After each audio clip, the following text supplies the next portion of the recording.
videos this last week or so because we've had just terrible east wind coming out of the Columbia River Gorge, and it has not let up. We've had about a week of 20 mile per hour winds, and this is what happens to your plants. These poor bananas, they're like freeze dried. The humidity is so low, and with them just get the wind just blasting on it all the time, it just gives them this kind of freeze dried appearance. Especially, I mean, it's just like paper. Canna, same thing. Anything that's kind of leafy, you can see the new spears are still growing on, so these will continue to grow. Though I guess the big leaves are a little more protected, are looking better, but these ones who took the brunt of the wind, because it kind of comes from the right here, really makes a mess of things. Even the deciduous trees are showing the stress. We have not had any rain in almost 3 weeks, so the ground never really got soaked in, and the plants are showing the stress. You can see this Arundodonax looking worse for wear as well. And it has been so dry and so windy, look at this ginger, that we're having problems with fires, if you can believe it. We're almost into December, and there are a number of fires burning in Oregon.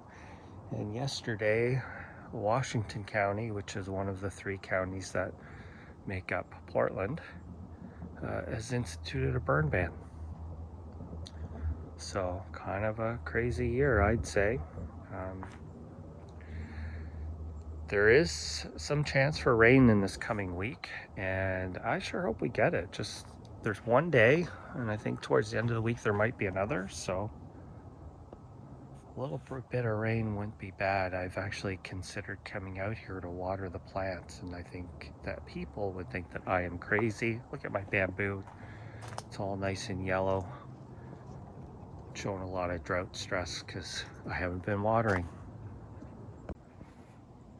Here's another example of what you tend to see around here when we get these periods of high wind. They usually come in with very low humidity. This was a fig tree that had nice green leaves before the start of the week, and this is what you get, this freeze-dried look. Isn't that terrible? And the ground is dry. Look at these bananas here, just destroyed. Still green, still growing, but when you're being hit with 25 mile per hour winds with low humidity for a week straight, this is what happens. Look at the trachea, it's pretty beat up looking. It was looking fantastic before this hit.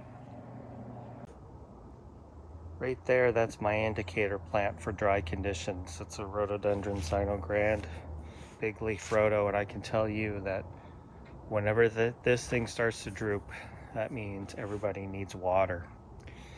And that's how dry it's been. 4 months with no rain, 2 weeks with, I think we got about 3.5 inches during that time period. And the last 2.5 weeks or 3 weeks, nothing. Hard to believe. The Scheffler is looking okay, but those leaves there should be standing almost horizontal.